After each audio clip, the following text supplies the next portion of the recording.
Hello, my name is Daryl, and I'd like to welcome you to the wonderful world of sponge ball magic. This particular video is a masterclass session, so I'm going to assume that you've already studied our more fundamental Essentials in Magic video on sponge ball magic.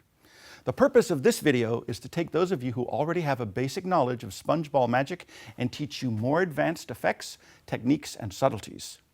With that said, let's get started.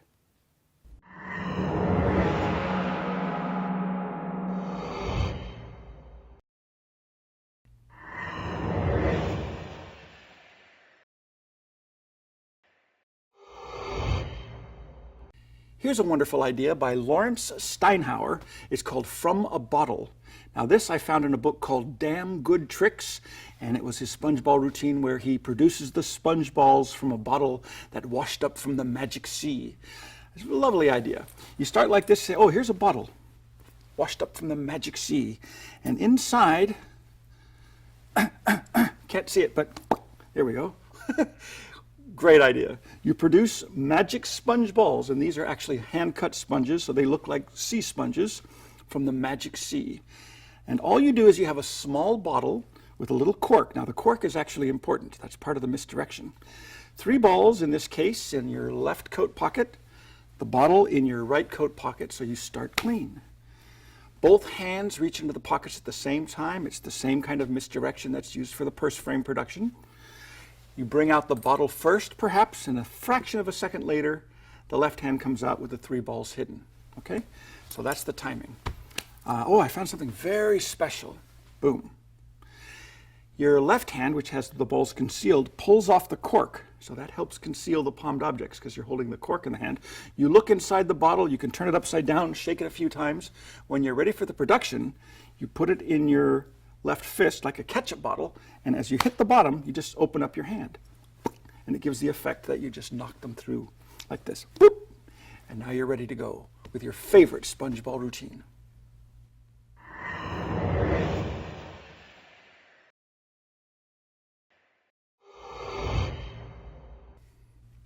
Now, if you can get a hold of a smaller bottle, here's a nice little routine you might want to try.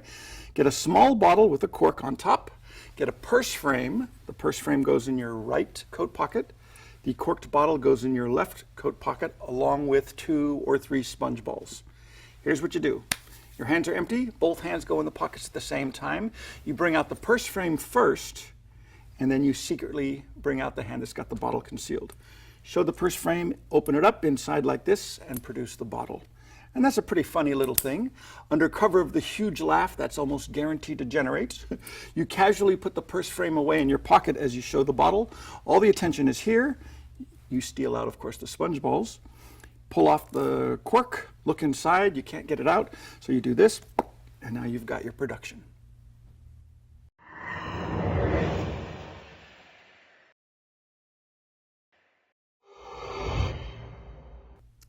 Here's a lovely production I've seen John Carney perform.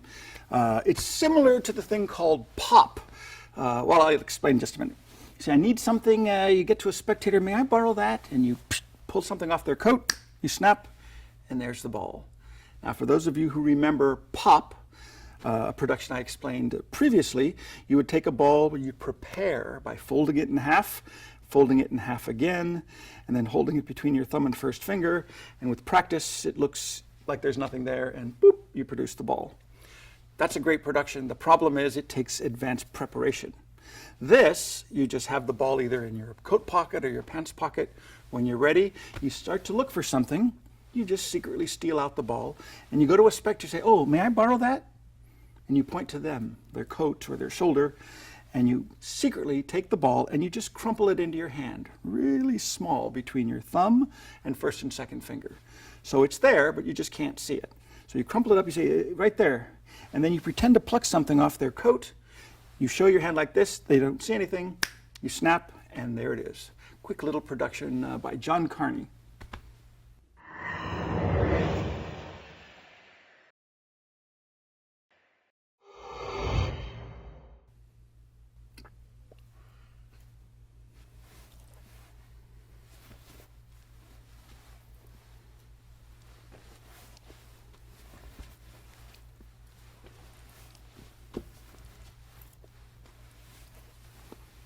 Etc., etc., etc.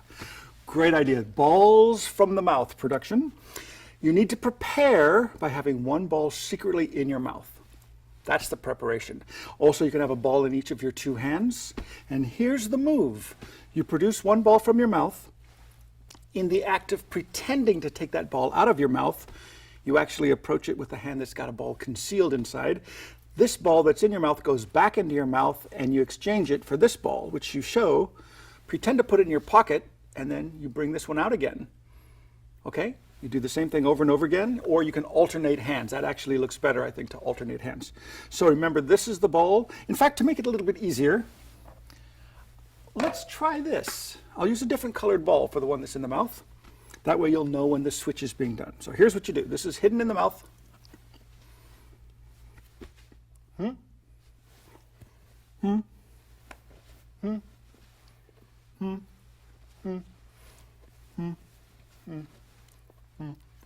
You understand. And when you get to the end, you can actually pull them out of your mouth and put them down on the table like this.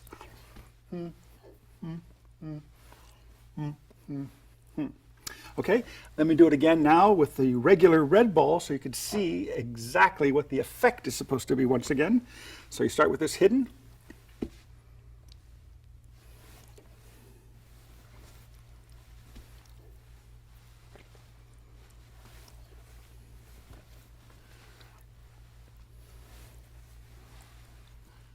And that's the balls from the mouth. Now, you don't have to begin with one ball hidden in each of your two hands. Since you already have a ball in your mouth and one in each hand, that's a lot. You could start making it a little bit easier on yourself by having one ball in your left coat pocket, one ball secretly in your mouth, and one ball hidden in your right hand. So you could produce the first ball from your mouth, pretend to take it out, doing the switch. Then you take this ball, pretend to put it in your hand, but you do a false transfer, keeping it here, and then your empty hand goes into your pocket. When you produce the second ball, do this, and now you've got one ball in each hand, so you're ready to continue. So that looks like this. One ball in the pocket, one ball in the mouth, secretly one ball hidden in your right hand.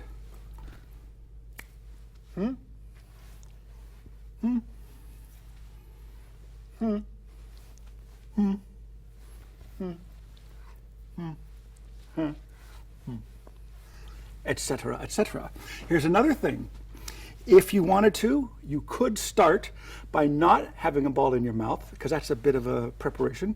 You could start with it in full view. So let's say you have one ball hidden in your pocket, another ball, say, hidden under your belt or behind your belt, waistband of your pants. Now you can take this ball, put it in your mouth, apparently swallow it, but what you really do is you just hide it under your tongue. Then you can show your hands empty, follow the invisible path of the ball, and pull it out of your stomach, apparently. That's how you could secretly load a ball into your mouth, and then from there you can see what's happening. So here's what you do. You ready? One here at the belt, one in the pocket, one in full view, nothing hidden in your mouth. So you take this,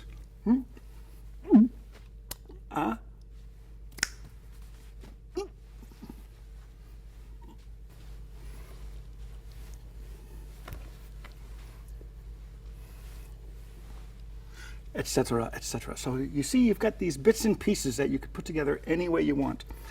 One more little thing I'd like to mention, instead of putting the ball in your waistband behind your belt, you could hide it in your hand and then produce it from your chin. So it looks like you put a ball in your mouth, it looks like you swallow it, and then it looks like you pull it through your chin.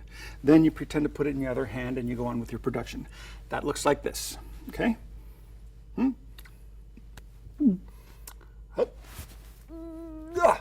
Like that.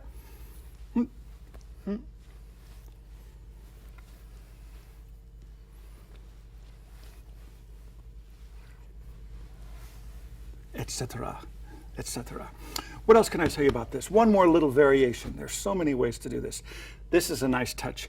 I think it looks even more magical When the audience sees a ball in your mouth, they see you apparently take it out, and they see this ball still in view, and then the next ball comes into view. So they see two balls in view. In other words, that's a little stronger, I think, than producing the first ball, taking this one out, putting this in the pocket, and once that's out of view, then producing the next one. It's nice to have them both in view at the same time. Another good thing you could do is do a transfer to the other hand and put it in your pocket. Let me show you what that looks like. Okay? Hup, hup.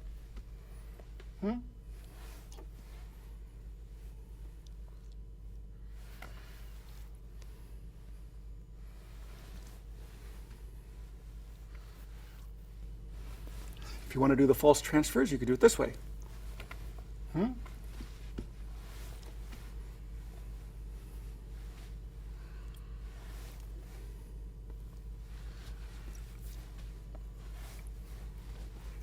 You see what I'm saying? There's so many ways to go. So what I would suggest is that you learn all of these ideas, and then you decide what type of production sequence you would like to use. One more little thing I suppose I should mention, and I've never used this personally, but I read about it, and I've seen it done, and Pat Page does it very well. This is the idea. It's with color changes. You can use different colored balls, but you don't produce the change as you pull it out of your mouth. That would be tipping the switch. I mean, it would be very obvious if you did this. So that's not the idea. The idea is you actually pull one out of your mouth while you secretly load a ball of a different color inside. Now here's how not to do it. This is how not to do it.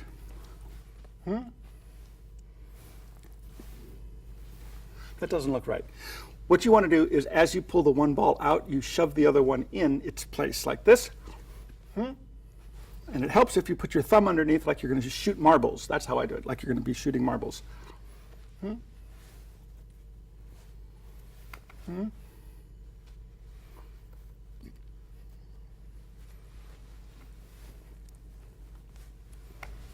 That kind of thing. So you could do productions, you could do color changes, you could do all kinds of stuff. You are limited only by the size of your mouth.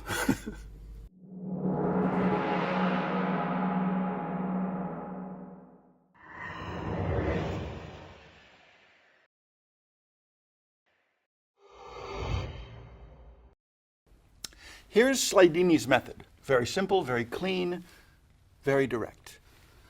A ball, a hand, the ball goes in the hand, it's a gone. Now Slidini was a master of using his lap as a servante. Here's what you do. You show the ball this way, so the palm is upwards, the right hand is palm up, and the ball is displayed to the audience here. As you show your left hand is empty, your right hand turns this way, inward a little bit, so that the back of your hand hides the ball. So it's this, this, and as soon as you turn your hand inward, as you're showing the left hand palm upwards, the edge or the bottom of the right hand touches the table. And remember, imagine that the edge of the table is hot. That was Slidini's advice. So it's this, this, ow, hot. Don't say ow, hot though. Do that and it's gone. So in other words, don't show the ball, don't show this, don't linger, don't hang out here for a few seconds. That's way too long. That's a vulnerable position. So you show it, and immediately it's gone. Pretend that you're still holding the ball, back of the hand to the audience. Keep your thumb there. Don't move your thumb. Don't do anything. Certainly don't let your thumb tip show, because it's supposed to be holding a ball. Boom. Here, it's gone. Now, a nice thing about the Slidini vanish using the lap, you could use this as a cleanup for virtually any false transfer. You can do the simple vanish, lap it, it's gone. One of my favorite techniques is to use the Bobo coin vanish, which is a retention of vision vanish like this.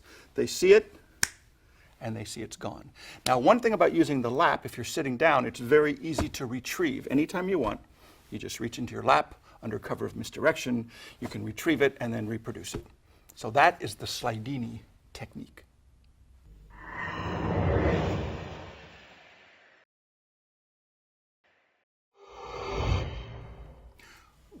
For this next vanish, I don't suppose I should tell you its name until after I do it.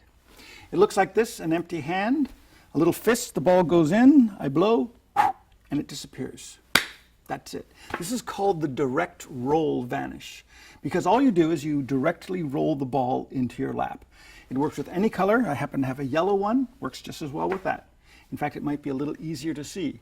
What happens is you show your left hand, you put your arm down on the table, and you make a loose fist like this.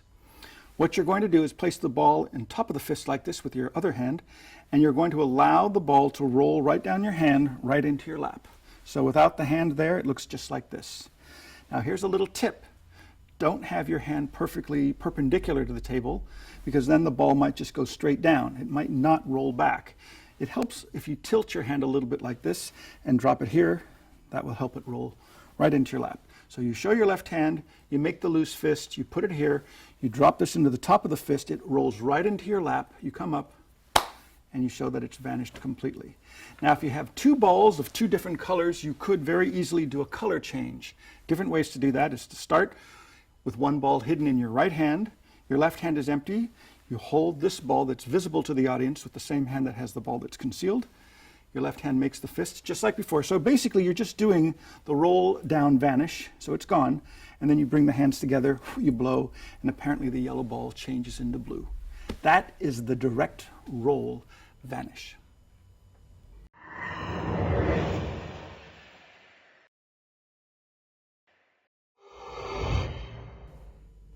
The next false transfer is by Jim Claytor. It's called the Claytor vanish.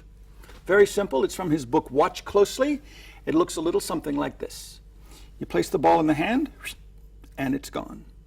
Very, very easy to do. I'll do it again. Watch closely. Place the ball in the hand, it's gone. The secret is you never let go of the ball. You pinch it at the top between the thumb and first finger.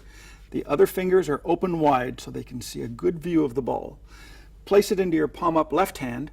The secret is your fingers cover it like this. Your right fingers cover it before your left fingers close and cover the back of the right hand. So in very slow motion, it looks like this, like this, like this. Then your right hand moves away with the ball hidden inside. So all together, it's this. There it is. There it is. Once again, from here to here. That's it. That's simple. It doesn't look too unnatural. It gets a nice little retention. This is similar but different from a handling I learned probably 30 or 40 years ago by Hiram Strait. This was back in the old San Francisco days. Hiram Strait, last I heard, he's in Cleveland, Ohio. He used to do this with a silver dollar, and it looked perfect. Place a coin in the hand, and it's gone, because you get a nice retention of the silver flash. Exactly the same thing can be done with sponge balls, and I think I could safely say this is my favorite retention sponge ball vanish. It looks like this. Similar to the Claytor vanish, but with one important difference. And the difference is, with the Claytor vanish, the right fingers close first before the left fingers close, then the right hand moves away. What Hiram does is he closes the left fingers first, then the right fingers close and move away. Now just that little difference, I think, makes it look a lot better. Where they see it, they see the fingers close so the ball is out of view and the right hand is still open. Then it does this. So I'll practice this a few times so you can see slowly, like this, it's gone. Once again, it's gone. Very, very slowly. This, it's gone. Okay, just like that. So anytime I'm doing a sponge ball vanish and I really want it to look convincing, as if the ball is definitely in the hand, I will use this Hiram Strait retention vanish. Hope you like it.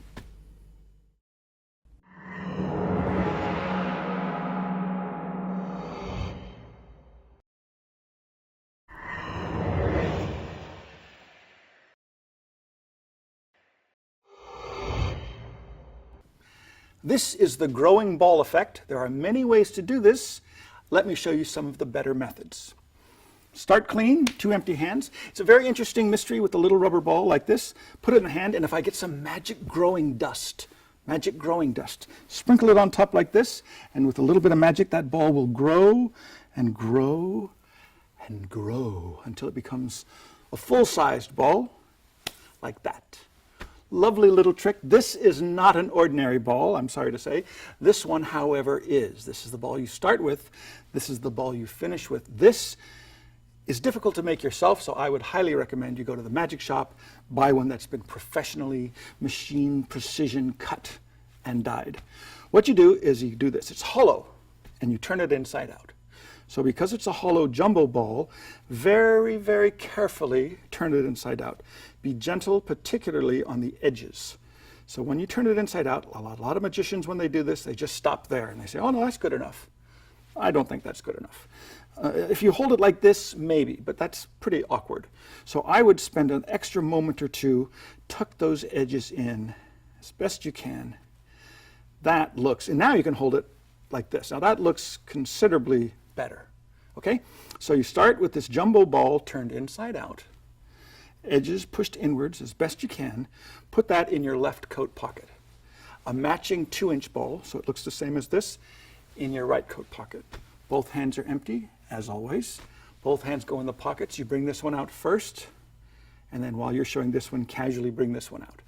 So the idea is it should look like you're looking for something, you don't remember where you put it, so both hands go in.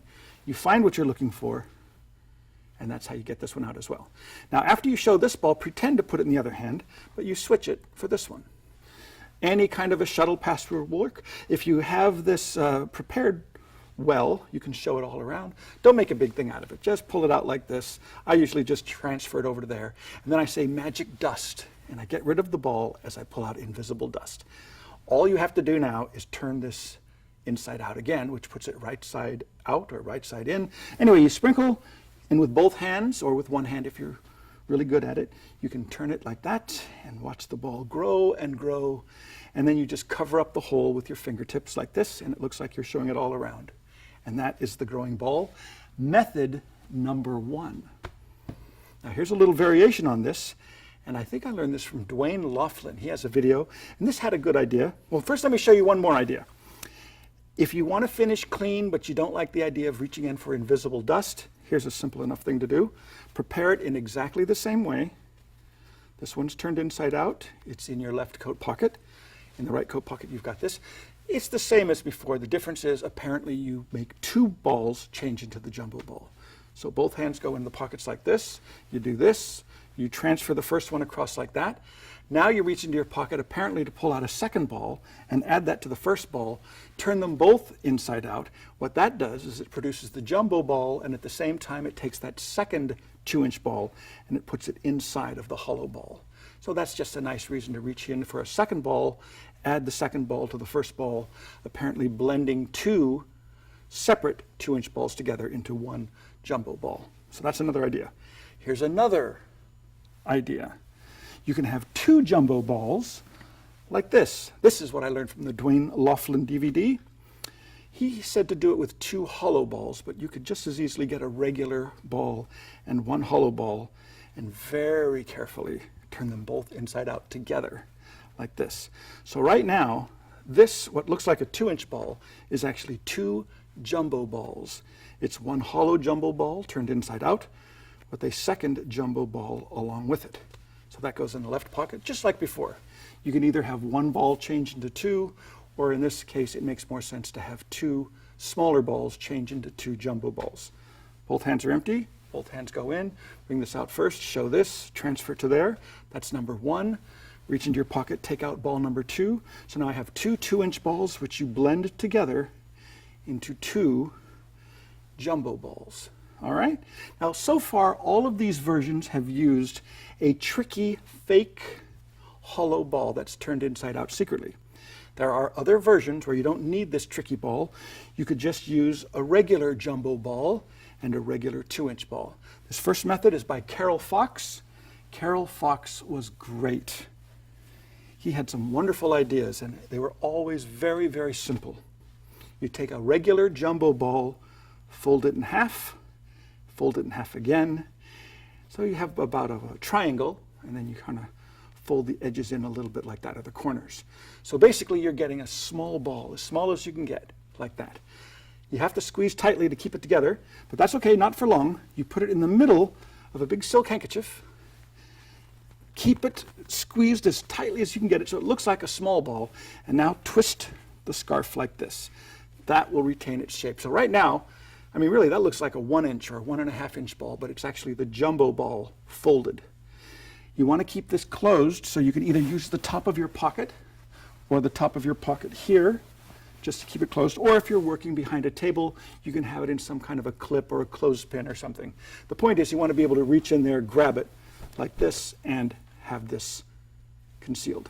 okay? Because that's what you do. You show this ball, you take the silk scarf, as you open it up and you put the ball in your left hand, you open it up like that. So it looks pretty natural, but secretly you've got that jumbo ball rolled and folded and twisted inside.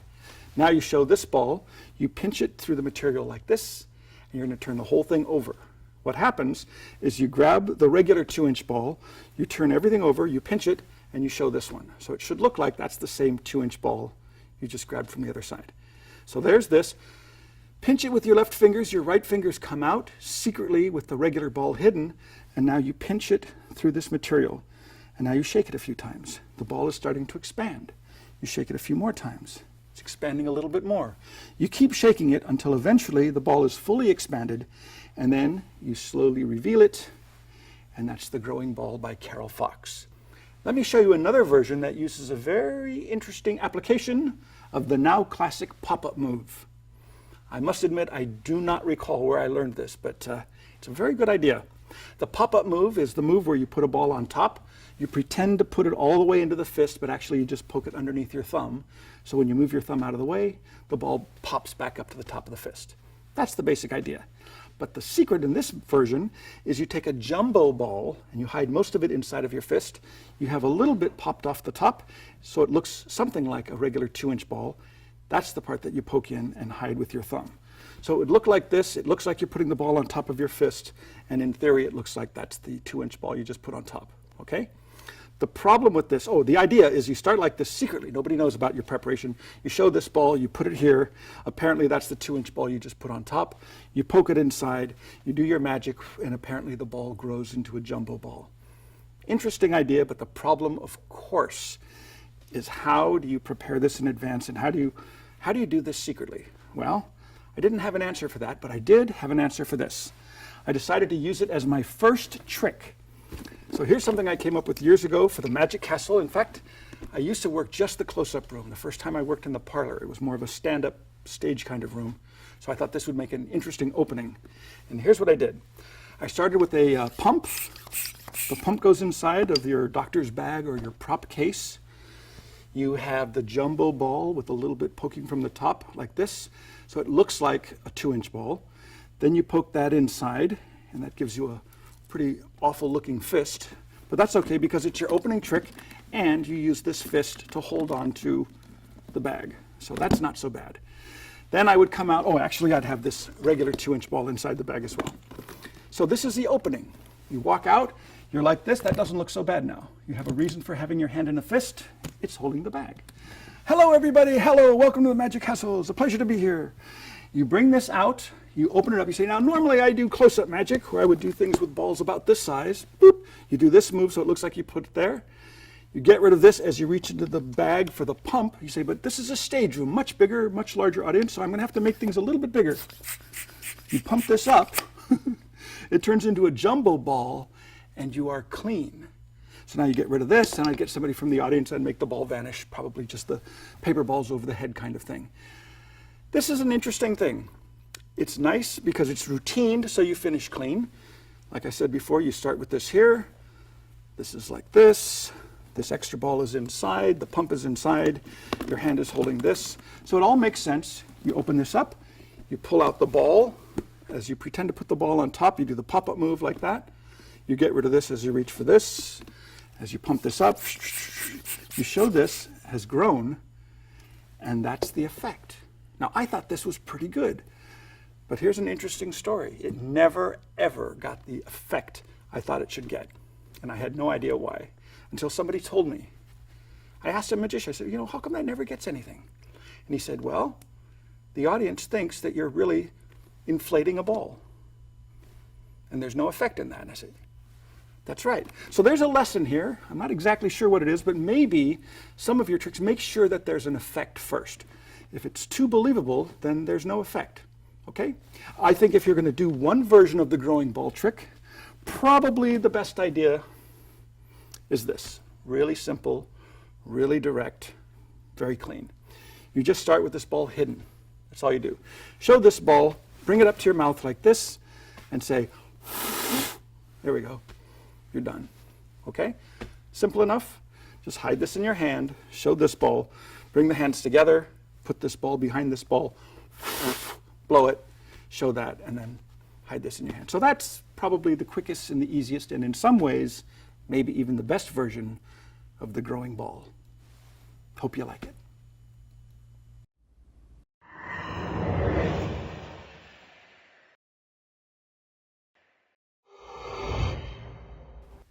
Here's a routine by my good buddy Aldo Colombini. It's called Throw in the Sponge. I love it. It's quick, it's simple, there's a good variety of effects happening. Let me show you. You just start with a couple of balls of sponge, very simple. Ball number 1, ball number 2, and 2 hands. Ball number 1 goes in the hand, ball number 2 goes in the pocket, but if I squeeze, the second ball comes back. There's 2 in the hand. That's pretty amazing, but there's more. Ball number 1 goes in the hand, ball number 2 goes in the pocket. I give a little squeeze, and how many in the hand? Now, some people think 1, some say 2. I say, let's compromise. Let's go 1.5. 1.5. So here's the half ball, here's the ball that goes in the pocket. If I squeeze again, how many in the hand? Some will say a half, and if you said a half, you'd be right. But it's not half a ball, it's $50. Boom, now you're ready to do some coin tricks. Isn't that a nice routine? Simple, direct, a couple of surprises in there. The half ball always gets a big laugh. And the setup is simple. 3 regular 2-inch balls, they go in your right trousers pocket. A half ball goes in your right coat pocket, and a $50 goes in your right coat pocket. So that's it. You're ready to go. When you're ready to start, you just reach into your pocket with your right hand, pull out all 3 balls, take 2 in your other hand, keeping 1 concealed, and just put them down on the table, okay? So you have 2 balls. All you do is you pick up 1 with a hand that has the extra ball concealed, and you put both of them in your hand like this, or if you want, you can just squeeze them together, give a little flash, put them in your hand that way. It's up to you. The point is you put 2 in your hand instead of 1. Ball number 2 goes in your pocket. Now what you do is you leave it in your pocket, you pull out the half ball.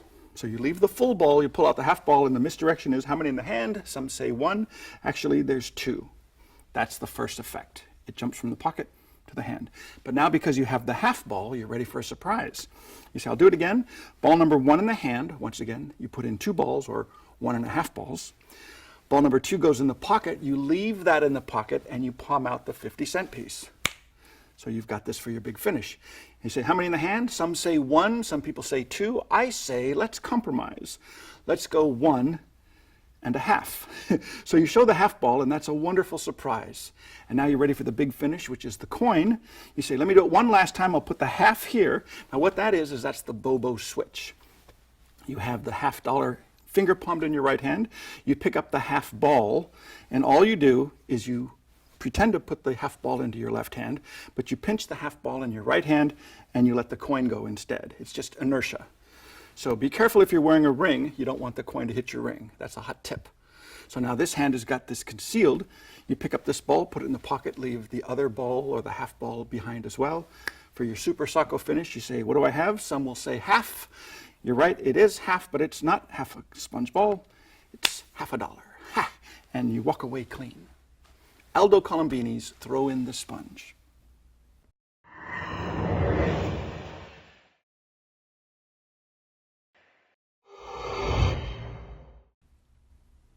This is the opening sequence only for the Laurie Ireland Cups and Ball routine. Now, the only reason I'm showing this to you now is because it does use sponges, but I don't want to show you the entire routine because, like I said, it is a cups and ball routine. It uses solid cups, solid balls, well, sponge balls. And what I do is I put 1 on each. This one goes here, this one goes over here, and this is the most important. This goes on the middle, which I leave closest to you. Now, the secret's very simple. I take the balls 1 at a time in the hand. That's ball number 1, that's ball number 2, and that's ball number 3. But ball number 3 does not go in the hand, it goes in the pocket. The interesting thing is, as soon as it goes in the pocket, it comes right back. There's ball number 1, ball number 2, and ball number 3. I'll do this again. In fact, I'm going to keep doing this until you like it. Ball number 1, watch very slowly, very closely. It goes in the hand, no cheating. Not yet. Ball number 2, exactly the same as ball number 1. Ball number 3, exactly the same as before. It goes into the pocket. But because this is magic, it comes back. And it works every single time. Let me do it just one last time. Watch closely. Ball number 1 starts inside like this. Ball number 2 goes inside like this. And ball number 3 starts here, but actually it goes in the pocket.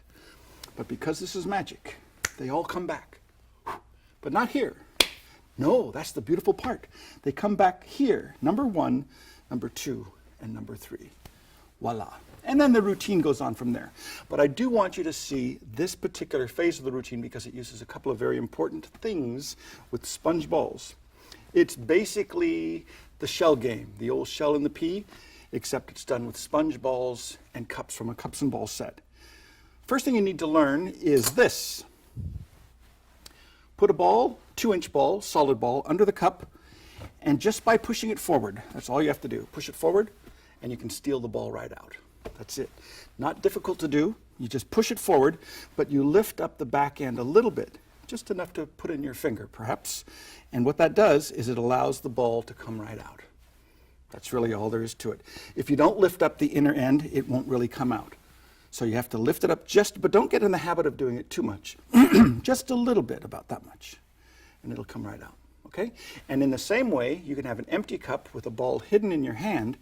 If you press the ball pretty flat against the table and bring the cup back by lifting up the inner end, you can sneak the ball back underneath. So that's what you need to practice. Practice pushing the cup forward, stealing the ball out. Practice bringing the cup back, sneaking the ball back in. So once you have that mastered, you're ready for the next phase. The next step is this. At one point in the routine, you might have 2 balls inside the cup. It's very important to have the 2 balls one on top of the other. That's a lot more important than you might realize. If you put them in sideways like this, side by side, horizontally, they could very easily wedge into the cup, and that messes up everything. You don't want that to happen. It won't sneak out. But if you have one directly on top of the other like this, then it's pretty simple to still push the cup forward and steal out 1 ball. Okay? So here's the sequence. Here's the setup. 3 cups, and I like to use pretty heavy cups. And not 4, not 5, not 6, but actually 7 sponge balls. Now I also use a case. Now this is how I like to keep the cups inside. It keeps them all closed up. I'll show you what I mean in just a moment. The setup is you take 1 cup, put 2 balls inside. I put 1 ball in first, very cleanly put the second ball right in the middle of the first cup, and then cover it like that. That way they're going to stay one on top of the other. That, remember, is very important. Same thing again. 1 ball, a second ball, hold it, put the cup like this, so it's right in the middle. Okay? Now these cups are ready to puff out a little bit because there's sponge balls inside. Don't worry about that. We'll take care of that in just a minute. In the top cup, you put all 3 of the balls. Now these, they can go side by side. That's all right. To prevent the cups from sort of expanding because the balls are inside, you can put them inside. Actually, Laurie Ireland built a box to put the cups inside of, but I found this camera case. It's a camera lens case that Pete Byro told me about. Great idea for carrying your cups, for your cups and ball set. So here's what you do. You've got all of the cups all preloaded inside the case. When you're ready to start the trick, you just take the cups out of the case like that. As soon as you take them out of the case, you have to hold them closed. Otherwise, they'll start expanding. You don't want that to happen. Get rid of the case. Place the 3 balls from the top cup onto the table in a row, and now you're ready for the sequence. Here's what happens. You actually show the first cup empty. Don't make a big thing out of it. Just let them see. And when you turn your hand over like this and you place it down, remember this cup has got 2 balls hidden inside. That's actually placed inwards towards you on the left. You show the second cup apparently. That one has 2 balls inside. That goes in the middle. The third cup goes to the right, but forward. So it's a diagonal row. And there's a reason for that. Your hands are empty. Remember, there's 2 balls secretly, one on top of the other here. 2 balls secretly here, one on top of the other. This is the only cup that's empty.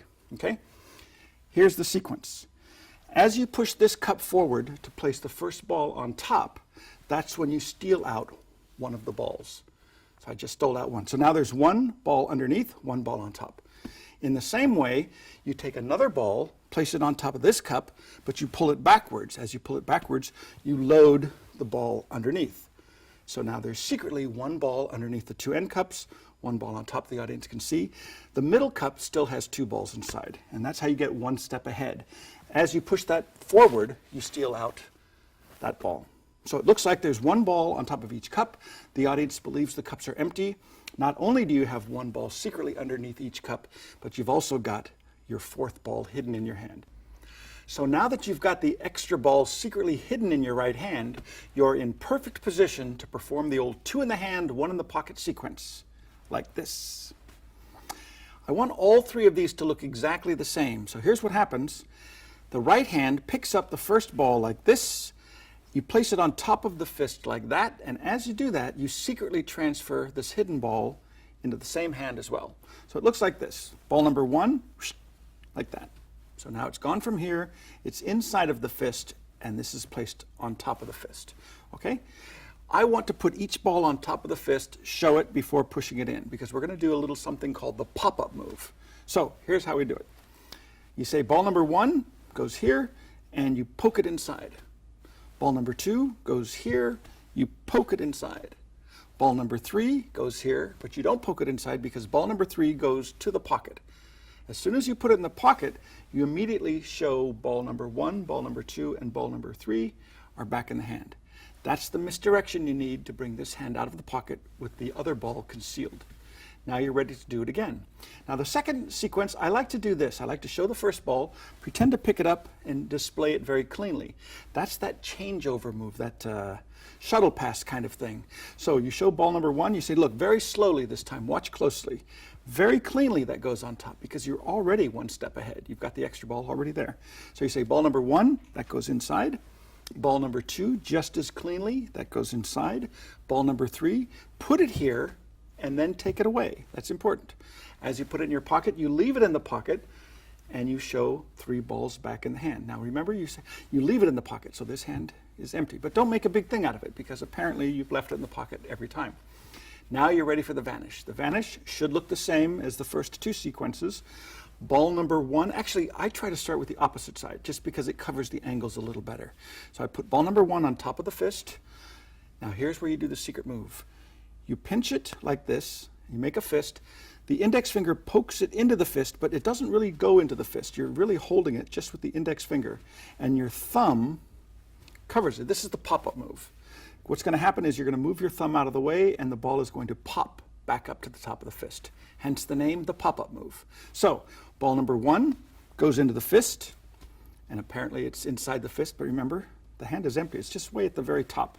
When you show ball number 2, you pretend to put that on top of the fist with ball number 1, but what happens is you just hold it with your thumb, and under cover of the hand, you let the first ball pop back up into view.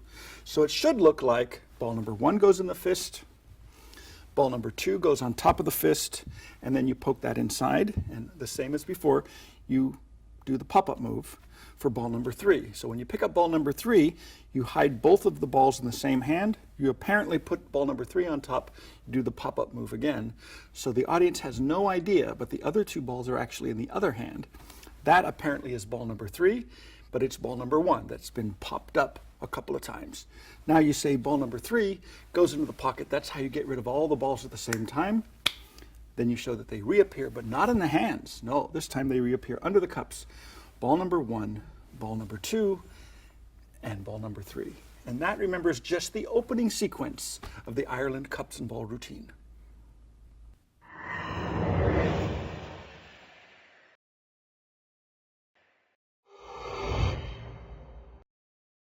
Chinese Chow by Fred Capps. I learned this from the book, The Art of Close-Up Magic, Volume 1 by Louis Ganson.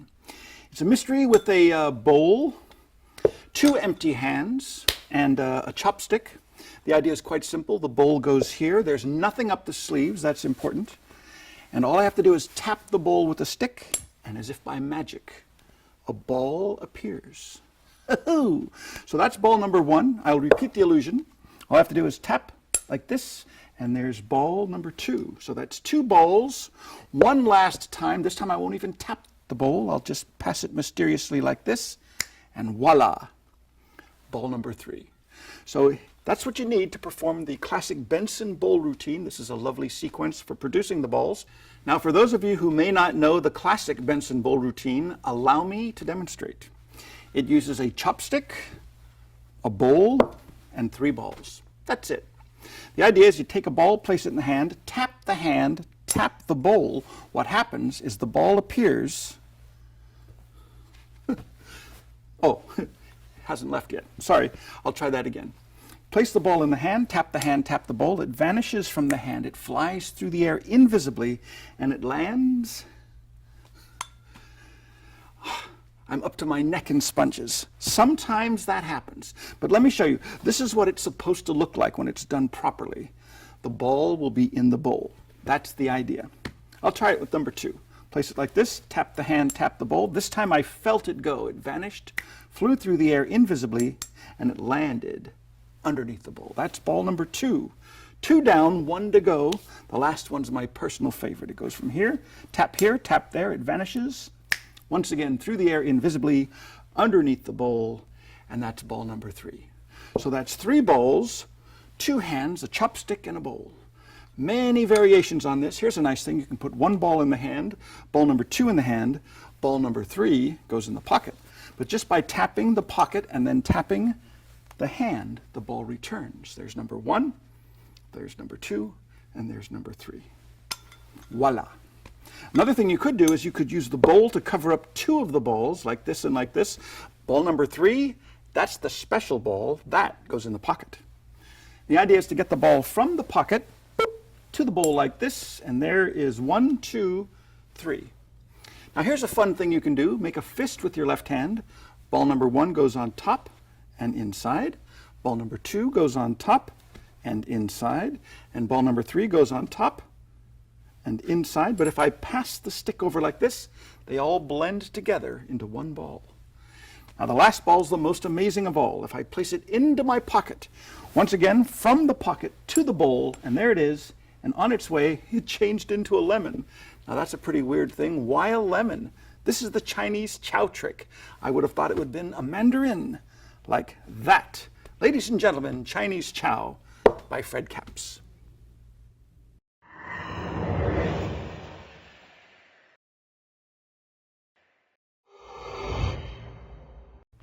Now here's the explanation to the entire Chinese chow routine, including the Benson bowl routine, which is just the middle part. The opening sequence and the closing bit with the 2 loads is the Fred Capps routine. So the setup is you decide what you want your loads to be, and a lemon and a mandarin orange are perfect. Get a chopstick, get a bowl, and 4 sponge balls. Now this part's important. Make sure that the sponge balls you use cannot be seen if the bowl is mouth up and 1 ball is inside. Now you might use bigger balls, and if you do that, you've got to use a deeper bowl, because that's part of the routine, is secretly you're going to have balls resting inside of the mouth up bowl, and you don't want the audience to see them. So the setup is you take your final load, in this case the mandarin, and you put it in your back right trousers pocket. Don't push it in all the way, have it sticking out about halfway, so it's only halfway into the pocket. In your right trousers pocket on the front side, put in the lemon. You have a safety pin, the bottom edge of your coat. Take 1 of the balls, wedge it under the safety pin like this. That's just a nice, convenient way to hold it so that it's not going to drop accidentally, but you can steal it when you need to. You have another ball. You can have this either behind your necktie or between the buttons of your shirt, or in the classic Benson bowl routine, I think he had it behind his neck, or at least I know that Don Allen would do that because he would use the line, "I'm up to my neck in sponges." You have the bowl here. You've got 1 of the balls in the secret ball from nowhere position, which is under a little fold of material like this in your left arm. You have this ball underneath, this part's important, underneath the chopstick, because you're going to drop it into the bowl. And if you have it on top of the chopstick and you put the chopstick down, you'll get a flash. So make sure you have the chopstick here, the ball underneath the bowl like this, or underneath the chopstick, and now you're ready to start. So this is how you begin. You show the bowl, you place the bowl mouth up on the table, you put the chopstick on top, and that drops the ball inside secretly. You show your hands empty. Then when you pick up the chopstick, you pick up the ball as well. The audience doesn't know about that. You take the chopstick with your left hand, your right hand shows the bowl empty, and you just press the sponge ball against the side as you place it mouth down. There's 1 ball under the bowl. So you've got your first production ready to go. Now you show your hands empty. As your right hand pulls up your left sleeve, that's when you steal the ball that was hidden right there. Transfer the chopstick to your right hand. That helps conceal the palmed ball as your left hand pulls up your right sleeve. So it looks like both hands are empty, your sleeves are rolled up, and now you've got an extra ball here and one ball there. You still have one in your clip, the safety pin, and you still have one behind your neck. So you tap, you snap your fingers, do whatever magic you want to do, tip the bowl back, and that shows the production of the first ball. Okay? Transfer the chopstick only to your left hand, keeping the ball concealed. Immediately, your hand picks up the bowl, pressing the ball against the side, cover it up. Now there's two balls underneath there. Your hands are empty. You've got two balls underneath. The audience thinks you only have one. So now you use your left hand holding the chopstick. You tap the bowl. As you do that, your right hand is secretly grabbing the ball from the safety pin under your coat. And when you lift this up to show the production of the second ball, you bring your hand back, you just load this one inside and press it against the side. You can show two balls on the table. The bowl is apparently empty. You cover it up. Now you've got three balls. For your final production, you don't have to tap. You could just pass it mysteriously. Do whatever you want, but you show the third ball underneath the bowl, and that is the opening production sequence by Fred Capps. Now at this point, you're ready to do the standard Benson bowl routine. You've got three balls on the table, your hands are empty, there's nothing up your sleeves. You take the chopstick, put it under your left arm, show the bowl, put it mouth down on the table. There's nothing in it. You've only got exactly what the audience believes you have: the bowl, three balls, and the chopstick. The only thing that you've got now is your loads, your two loads, and the extra ball behind your neck. Now this is the Benson bowl routine. You take the first ball, put it in your left hand, and actually leave it there, but simulate the action that you're going to use later to secretly steal it out. But at this point, you put it there, you leave it there. You tap the hand, you tap the bowl, you lift it up, put this back, you lift it up, and there's nothing there. That's a surprise. They were expecting to see the ball. You were expecting to see the ball. Put the bowl mouth up on the table. Pretend like you don't know where the ball went. Put your right hand in your pocket. This is a great idea. Putting your right hand in your pocket. Then you notice that the ball never left your hand. Suspiciously, this is the way it's put in the book, suspiciously, you take your hand out of your pocket, grab the bowl, turn it mouth down. If anybody's paying attention, they might suspect that you just did something tricky, but you want them to think that. But you didn't do anything, okay? So you said, where's the ball? There it is. Okay, fine. Don't make a huge thing out of it, but anyway. Now you do the false transfer. You pretend to put the ball there, you secretly sneak it out, and you turn your hand so that the audience can't see it, and you reach for the magic wand or the chopstick, whatever you're using. It's better to use a chopstick in an oriental bowl and, Chinese chow. So you do this, you tap, you tap. This time you show the vanish first. It's gone, so you're halfway there. You lift this up with your left hand, expecting to see the ball. The audience is expecting to see it too, because they think you did something tricky, but it's not there. So that's another surprise. Your hand, which is holding the chopstick, also holds the bowl. Your empty left hand says, where did it go? Oh, I'm up to my neck in sponges. And you pull it out from behind your neck or from behind your tie or wherever you want it to be. So now as sort of a gag, you take the bowl in your left hand, you take the chopstick, put it under your arm, pick this up, put it inside, show it, say that's the way it's supposed to look when it's done properly. Well, let's just pretend I did it. Now when you turn that down, you've got the second ball underneath, and now you're ready to do the standard Benson bowl routine. You take the second ball, you do the false transfer this time, tap and a tap. This time, for the first time, it really did vanish from the hand. It really did appear underneath the bowl, and that's two balls. Once again, the chopstick goes under the left arm. The hand now that has the ball secretly concealed grabs the bowl. You show it. You cover those two. Now there's three. You take this ball, do the false transfer again. Tap, tap. It's gone from here, and it went underneath the bowl, and that's the Benson bowl routine. Now you're ready for the two in the hands, one in the pocket.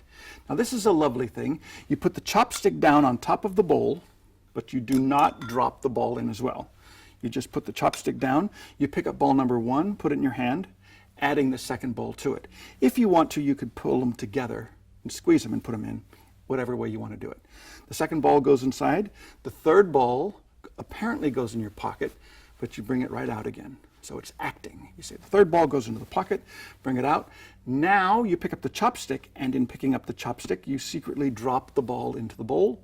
You say, if I tap the pocket, tap the hand, blow, do your magic. There's one, two, the third ball comes back, and that's the end of that sequence. In the original Chinese Chow routine, there's a sequence which I feel very uncomfortable with, but I'll show you what it is. In the act of putting the chopstick down, you clip the ball and you secretly steal it out. Now, to me, that's risky. And then you would do the two in the hand, one in the pocket sequence again.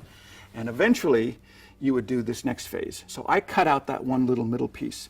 So here's where you are. You've just done this. You made it go from the hand like that. Then you pick up the chopstick and the ball together. Now that's easy to do. It's a lot easier to pick up the chopstick and the ball together as opposed to putting the chopstick down and stealing the ball by itself. So that's what I do. You just put it in the hand, you did this, you put that down, 1, 2, 3. Now you're ready for the second phase. You pick up the ball and the chopstick together, you pick up the bowl, you move 2 off to the side, and you cover those 2, secretly adding the third ball. Now you take this ball, put it in your right trousers pocket, the same pocket that has the lemon. You say, if I tap the pocket, tap the hand, or tap the ball goes from the pocket to the bowl. The left hand still has the chopstick. You pick up the bowl with that same hand. As soon as you lift it up and the audience sees all 3 of the balls underneath, that's the misdirection for your right hand to come out. Now sometimes you can pull your hand out with the lemon there and rest it on your hip. That works out pretty well. Or you could just leave your hand in the pocket until after you show this, bring it back, and almost even underneath the table, you're loading the lemon into the bowl. And the misdirection is 1, 2, 3 balls. Put this down with the lemon inside, put the stick down, your hands are empty. Now you're ready for the final phase, which is the pop-up move. Ball number 1 goes on top, poke it inside, but remember the pop-up move is you don't really poke it into the fist. You're holding it with your curled in index finger, and you just squeeze it down and cover it with your thumb. That way, when you move your thumb out of the way, it pops back up to the top. So there's ball number 1. Pretend to push it in the fist, but you get it ready for the pop-up move. You show ball number 2, pretend to put that on top, but what you really do is you retain it in your right hand, and you pop up the first ball. So it looks like that's the second ball. Okay? Push that in as well, ready for the pop-up move again. Now you pick up this ball with the same hand that has this ball concealed, and you pretend to put that on top. And that looks like ball number 3. So actually now secretly you've got 2 balls hidden in your right hand. You push in ball number 3, immediately pick up the stick, do your magic. It looks like the 3 balls all blend into 1 ball, and that's a pretty good effect. Now the very last thing you do, transfer the stick only with the hand that has 2 balls concealed. You pick up the 3rd ball, place it in your right trousers pocket again, rest your hand on your hip as you tap the pocket, tap the bowl. When you rest your hand on your hip this time, you secretly reach behind your back with your index finger and thumb, and you grab the mandarin, which is, remember, halfway in and halfway out of your back pocket. When you tap, you lift this up. They see the lemon. That's the misdirection for loading in the mandarin. And that, once again, is done pretty much under the table. I do this for a little misdirection. When you lay the bowl down with the mandarin hidden underneath, you say, wow, lemon, what's that all about? That doesn't make sense at all. This is an ancient Oriental mystery. I would have thought at least we'd end up with a mandarin, a little something like that. And that's the routine. Chinese Chow by Fred Capps.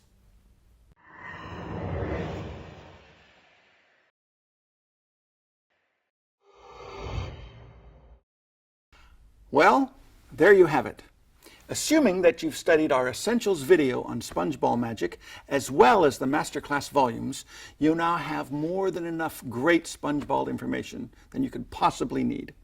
If for any reason you have not studied our volumes on this topic, all I can say is, what are you waiting for? It's all out there, and it's all taught clearly in detail. I've done my part.